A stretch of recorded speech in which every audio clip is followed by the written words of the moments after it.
इसी मंदिर में कुछ दिन पहले वो घटना हुई जिसमें एक मुस्लिम बच्चे को पीटा गया था, जिसका वीडियो वायरल हुआ था। घटना क्यों हुई थी, किस वजह से हुई थी, उन सारी चीज़ों को बात करने के लिए मैं बात करूँगा महंत जी से। महंत जी, सबसे पहले तो यही बताइए, जो हुई थी घटना ये मंदिर परिसर के भीतर हुई थी, कैसे हो गई?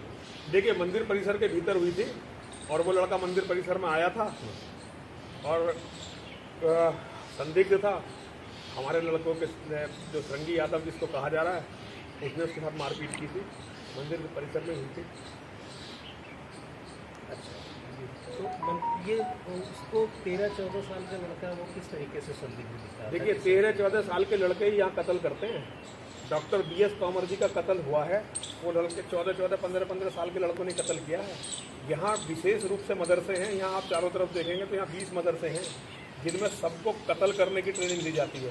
यहाँ 13-13, 14-14 साल के बच्चे जो है यहाँ सबका कत्ल कर रहे हैं। मुसलमानों के लड़के जो हैं जिन्हें जिहाद सिखाया जा रहा है मदरसों में, मस्जिदों में, जिन्हें मदरसों मस्जिदों में जिहाद सिखाया है वही कत्ल कर रहे हैं।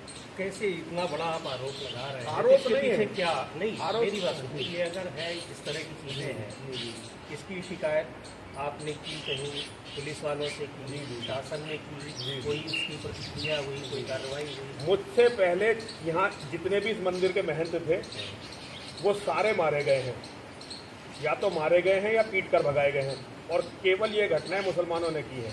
किसी भी कोई भी हिंदू मंदिरों के महंतों को नहीं मारता ना, मैं पीट कर भगाता, क्योंकि इस मंदिर की बहुत बड़ा भूभाग आज भी लोगों के कब्जे में है। यहाँ माँ की कृपा केवल हम पे है कि हम यहाँ ठीक हैं, क्योंकि हमारा जन समर्थन है। यहाँ पर लोगों को अच्छा लगता है, जो हम कर रहे हैं वो अच्छा लगता है। मेरे यहाँ रहते रहते 4 बार डकैती हुई है और चारों बार डकैती मुझे मारने के प्रयास में हुई थी। ये तो माँ की कृपा थी कि मैं यहाँ नहीं रहता था, तो इसीलिए वो चले गए। और यहाँ हमने बाहर बोर्ड लगा रखा कि मुसलमानों का इस मंदिर में प्रवेश वर्जित है। ये जो पानी का ड्रामा चल रहा है ना, पानी का ड्रामा, आप अभी जाकर देखिए, गेट के उस तरफ सड़क के पार ही नल है, इधर नल है, यहाँ पंचायत घर है, वहाँ नल है, चारों तरफ पानी पानी है। ये जो ड्रामा बताया जा रहा है कि पानी पीने मंदिर में आया, हम ही को पता है कि हम यहाँ कैसे जीवित हैं। हम इनमें यहाँ 95% आबादी इस कस्बे में मुसलमानों की है।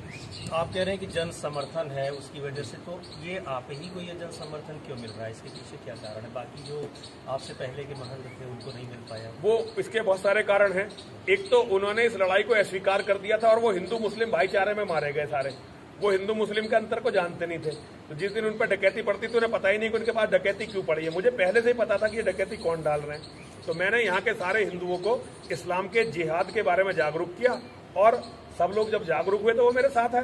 बल्कि मैं तो पूरी दुनिया को जागरूक कर रहा हूँ इस्लाम के जिहाद के बारे में। बहुत जल्दी हमारा विश्व धर्म संसद होने वाला है, जिसमें हम पूरी दुनिया से कहने वाले हैं कि इस्लाम का जिहाद दुनिया में किसी को भी नहीं छोड़ने वाला है। यानी हिंदू मुस्लिम भाईचारे में आपका विश्वास नहीं है? बिल्कुल। देखिए, हिंदू मुस्लिम भाईचारा का जो मतलब मैं समझा कि मुसलमान सारे आपस में भाई और हम हिंदू उनका चारा, ये हिंदू मुस्लिम भाईचारा का। वरना हिंदू मुस्लिम भाईचारा मुसलमानों ने दिखाया कहाँ है? जिसके घर में बैठते हैं उसकी बहन बेटियों को भगा के ले जाते हैं, जहां जाते हैं वहां गंदगी करते हैं, अपने मालिकों के घर में डकैती डलवाते हैं, जिसके साथ बैठते हैं उसकी हत्या करते हैं, छोटी छोटी बच्चियों से बलात्कार करते हैं। ये हम लोगों के साथ यहाँ चारों तरफ ऐसी हजारों घटनाएं, चारों तरफ हजारों घटनाएं। आपको जितना चाहिए उतना रिकॉर्ड में दे दूंगा, तो मैं उससे आंख नहीं मूंद सकता। मैं ये जो परिभाषा आप दे रहे हैं भाईचारे वाली, जी, कहाँ पे, किसने, कैसे ये निकल करके आई? ये पूरे भारत के इतिहास से निकल के। इसके पीछे भी ये कहा जाता है कि जो आप जो साजिश और जिस तरह की चीजें आप कह रहे हैं, इसके लिए भी कहा जाता है कि ये भी एक साजिश है। इससे आप हिंदुओं को भी जिहादी बना रहे हैं, हिंदुओं को भी भड़का रहे हैं। आपको नहीं लगता कि ये सारी चीजें ठीक नहीं? देखिए, मैं हिंदुओं को जिहादी नहीं बनाना चाहता, क्योंकि जिहाद नाम के शब्द से ही मुझे बहुत नफरत है। लेकिन मैं हिंदुओं को भगवान श्री शब्द कुछ और हो सकता है, मतलब उसका वही निकल रहा है। आप सुनिए ना, आप जी जी बताएं। मैं हिंदुओं को धर्म के लिए लड़ने वाला योद्धा बनाना चाहता हूँ। हर हिंदू अपने धर्म के लिए लड़े, क्योंकि अभी हमारे पास अंतिम भूभाग है। अगर हमें यहाँ से भी खदेड़ दिया गया तो हमारे पास अब कोई धरती नहीं है। इसलिए मैं हर हिंदू से चाहता हूँ कि हर हिंदू खड़ा हो और हथियार लेकर लड़ना शुरू करे, ताकि हमारा अस्तित्व बचे। इन लोगों ने हमें बिल्कुल कुचल दिया है, बिल्कुल मरने की कगार पे हैं। और अगर यहाँ से भागे तो बीबीसी बचाने नहीं आएगी, क्योंकि बीबीसी ने कश्मीर में किसी हिंदू को नहीं बचाया। बीबीसी और जितने भी ये पोर्टल आपके जैसे लोग हैं, वो जिहादियों को बचाने के लिए चलते हैं। उनका एजेंडा फिक्स है, भारत को बर्बाद करना, भारत को जिहादियों से। ठीक है, जो खतरा है, जो किसी के ऊपर खतरा हो, चाहे आप हिंदू के ऊपर हो, मुसलमान के ऊपर, मेरे ऊपर, आपके ऊपर, इससे हम आप खुद बचेंगे? यानी सरकार बेकार है, शासन बेकार है, पुलिस बेकार है, प्रशासन बेकार है, हमको खुद ही अपने से अपनी रक्षा, यानी आपके कहने का मतलब कि सबको खुद हथियार उठा करके अपनी रक्षा करनी चाहिए। आधी फौज भारत की कश्मीर में पड़ी है। क्या कश्मीर में आधी फौज ने किसी हिंदू को बचा दिया? एक भी हिंदू को बचा लिया क्या आज तक? पुलिस वाले खुद पिटते हैं यहाँ पे, पुलिस वालों के थाने जलाए जाते हैं, हम पुलिस वालों की मदद करते हैं। इनसे हम उम्मीद करें कि ये हमें बचाएंगे? ये तो हम पे केवल झूठे मुकदमे थोप सकते हैं, हमें जेलों में डाल सकते हैं, क्योंकि इन्हें पता है हम कमजोर हैं। जिहादी रोज पुलिस को पीट रहे हैं, रोज पुलिस को पीट रहे हैं। ये राजनीतिक नपुंसकता। आप और हम जिस राज्य में हैं, वहाँ के मुख्यमंत्री जी कहते हैं कि अपराधी सारे उत्तर प्रदेश की सीमा से बाहर चले गए, और आप कह रहे हैं कि रोज पिट रहे हैं, पुलिस वाले पिट रहे हैं, हम लोग पिट रहे हैं। तो आपको नहीं लगती, यानी आपका कहना है कि वो गलत बोल रहे हैं? नहीं, वो बिल्कुल सही बोल रहे हैं, क्योंकि वो बहुत ईमानदार व्यक्ति हैं और मैं उनका बहुत सम्मान करता हूं। भारतीय राजनीति में केवल एक व्यक्ति का मैं सम्मान करता हूं, और वो व्यक्ति है योगी आदित्यनाथ जी, और हम उन्हीं का काम कर रहे हैं। जिस काम को उन्होंने मुख्यमंत्री बनने के बाद छोड़ दिया, हम उस काम को कर रहे हैं। मुख्यमंत्री बनने से पहले उनकी और हमारी भाषा में कोई अंतर नहीं था, लेकिन आज वो जब इस सिस्टम में आए और करप्ट पुलिस अधिकारी और प्रशासनिक अधिकारी उनके चारों तरफ इकट्ठे हो गए, तो वो उन्हें असलियत जानने नहीं दे रहे कि असलियत क्या है, इस देश में क्या हो रहा है। तो योगी जी बहुत अच्छा काम करने का प्रयास कर रहे हैं, लेकिन भारत के भ्रष्ट पुलिस और प्रशासनिक अधिकारियों का तंत्र योगी जी को बर्बाद करने का काम कर रहा है और उनके एजेंडे को फेल करने की कोशिश कर रहा है। महंत जी, एक चीज मुझे ये बताइए, हम फिर से उस वाली बात पे आते हैं जो घटना हुई। वो उस बच्चे को पानी पीने के लिए अगर मारा गया, तो आपको लग रहा है कि इस तरह की चीजें ये ठीक है? ये एक मजाक है, ये एक मजाक है। यहाँ कम से कम सैकड़ों बार चोरी करते हुए मुसलमान पकड़े हमने। लड़की मैं थोड़ा सा आपको रोक रहा हूँ। मान लीजिए आप कह रहे हैं कि वो संदिग्ध था, लड़का संदिग्ध था, तो आपको सीधे उसको पुलिस में देना चाहिए था। आप सुनिए, मैं बता रहा हूँ ना, सुनिए। पिछली बार असलम विधायक, यहाँ का विधायक है एक असलम चौधरी, उसका लड़का यहाँ लड़की छेड़ रहा था, हमारी बहन बेटियों को छेड़ रहा था। हमारे लड़कों ने उसे मना की, तो उसने कहा तुम जानते हो मुझे कौन हूं मैं, धमकाया। फिर हमने उसे तबीयत से यहाँ पिटवाया, तबीयत से पिटवाया कि मैं बता रहा हूं तुझे कौन, तू असलम विधायक का लड़का। पुलिस वालों ने समझौता करवाया और लड़की पे दबाव डाल के ये काम करती है हमारे यहाँ की पुलिस। ठीक है, चलो सरंगी यादव ने पीटा, मैं मानता हूं सरंगी यादव ने पीटा, लेकिन जो मेरा सन्यासी जेल गया है, जो मेरा सन्यासी जेल में, उसकी क्या गलती थी? उसको क्यों ले? पुलिस वाले मुसलमानों को ये दिखा रहे हैं कि हमें तुम्हारी बहुत चिंता है। योगी जी जो ऊपर कर रहे हैं वो योगी जी कर रहे हैं, लेकिन यहाँ के जो थानेदार हैं, जिनकी दारू का इंतजाम मुसलमान करते हैं, जिनके लिए औरतों का इंतजाम मुसलमान करते हैं, जिनको रिश्वत मुसलमान देते हैं, वो तो मुसलमानों की नौकरी करते हैं। तो आप ये शिकायत किससे करेंगे? किसी से भी नहीं। अगर हमारी शिकायत है, आपकी है, मुख्यमंत्री से करिए। अगर पुलिस नहीं सुन रही है तो आपको ये बात जाकर के कहनी चाहिए ना। हम हजार बार शिकायत करते हैं। सुनिए, प्रशंसक ये कोई आज पहली बार नहीं हुआ, ये आज कोई पहली बार नहीं हुआ, यहाँ पहले भी ये क्वेश्चन लगातार उठ चुका। तो फिर सरकार की नाकामी है? सरकार तो सिस्टम नाकाम है, पूरा सरकार को नहीं है, पूरा सिस्टम नाकाम है। ये भारत ने जो धर्मनिरपेक्ष व्यवस्था रखी थी ना, ये बिल्कुल नाकाम है। और बढ़ती हुई मुस्लिम आबादी, पंडित जी आपको केवल 2029 में बिल्कुल असली सच समझा देगी कि नरसिंहानंद क्या कहता था और हम सारे जीवन क्या करते रहे। आपको केवल 2029 में सब कुछ समझ में आ जाएगा।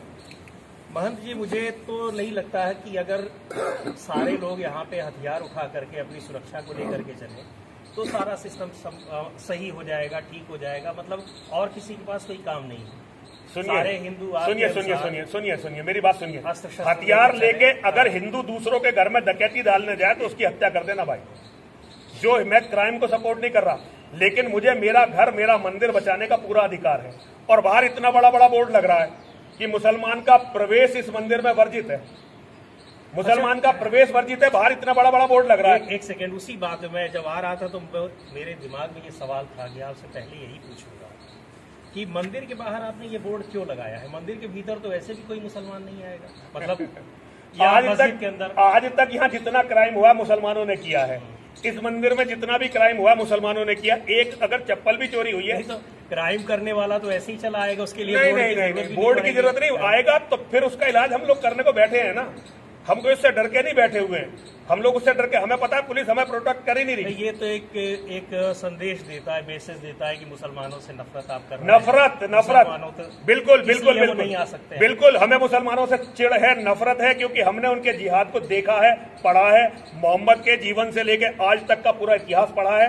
और मैं चाहता हूं कि दुनिया का हर आदमी मोहम्मद को जाने, हर आदमी जिहाद को जाने, हर आदमी कुरान पढ़े, हर आदमी हदीस पढ़े और ये निर्णय ले कि नरसिंहानंद सरस्वती सच बोल रहा है कि झूठ बोल रहा है। तो जो ये बच्चे के साथ घटना हुई उस पर आपको बच्चे कोई बच्चा नहीं है, ये अपराधी हैं, ये बच्चे नहीं है, ट्रेंड अपराधी हैं, ट्रेंड अपराधी, चोर, डकैत, 18 साल से नीचे के तो बच्चे ही ये कानून ने, ये तो देखिए सुनिए ना, हाँ कानून जो दिल्ली में निर्भया कांड हुआ उसमें एक मुसलमान को जिसने रॉड डाली थी अंदर लड़की के, उसे बच्चा बना के आप लोगों ने छुड़वा दिया ना, अब वो और बलात्कार करेगा। तो ये कानून जो अंग्रेजों ने बनाया था ये केवल हम लोगों को खत्म करने के लिए बनाया था। क्राइम देखिए कि क्राइम क्या हो रहा है, यहां रेकी होती है हमारी, मुसलमान मौलानाओं ने हम पे 300 करोड़ रुपए का इनाम रख रखा है। यहां 5000 लोगों की पंचायत हुई, कभी बीबीसी ये देखने नहीं आई और उन्होंने पंचायत करके कहा कि नरसिंहानंद को मार दो, जितना चाहे पैसा देंगे, जितना चाहे साधन देंगे। और यहाँ के बड़े बड़े नेता थे, यहाँ का चेयरमैन था, यहाँ का विधायक था, यहाँ भाजपा के अल्पसंख्यक प्रकोष्ठ के नेता थे। कभी बीबीसी ने ये नहीं पूछा कि भाई ये लोग ऐसी मीटिंग कैसे कर लेते हैं, प्रशासन ने कोई संज्ञान नहीं लिया। अच्छा, जो श्रृंगी नंदन यादव है ये आपके यहाँ कब से रह रहे हैं?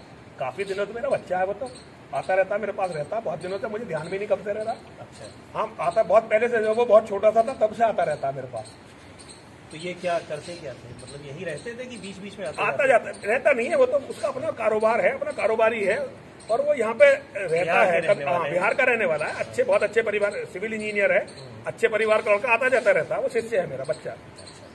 तो एक सिविल इंजीनियर है और सिविल इंजीनियर होकर के, शिक्षित होकर के इस तरह की घटना को उन्होंने अंजाम दिया, इस पर आपको भी कोई अफसोस नहीं है? मैं ऑटोमेशन का इंजीनियर हूँ, आप खुद भी इंजीनियर हैं? मैं ऑटोमेशन का, मैंने 1994 में एमटेक किया था और वो भी मास्को से किया था। इससे क्या हो गया, क्या हम लड़े ना अपने बच्चों को, बहन बेटियां मुसलमानों को दे दें? इंजीनियर है तो क्या कर ले, आत्महत्या कर ले इंजीनियर है तो? अपनी रक्षा का अधिकार नहीं रहा हमें, या अपने मंदिरों को पवित्रता का अधिकार नहीं रहा। आगे क्या करना है आपको, आगे क्या? आगे हम उसको बच्चे का उसकी जमानत करवाएंगे अभी और पुलिस से अपने साधु के सम्मान की लड़ाई लड़ेंगे। जो हमारा साधु है उसके सम्मान की लड़ाई पुलिस से लड़ेंगे, बाकी अपने बच्चे की जमानत करवाएंगे। ठीक है, बहुत बहुत धन्यवाद। हर हर महादेव।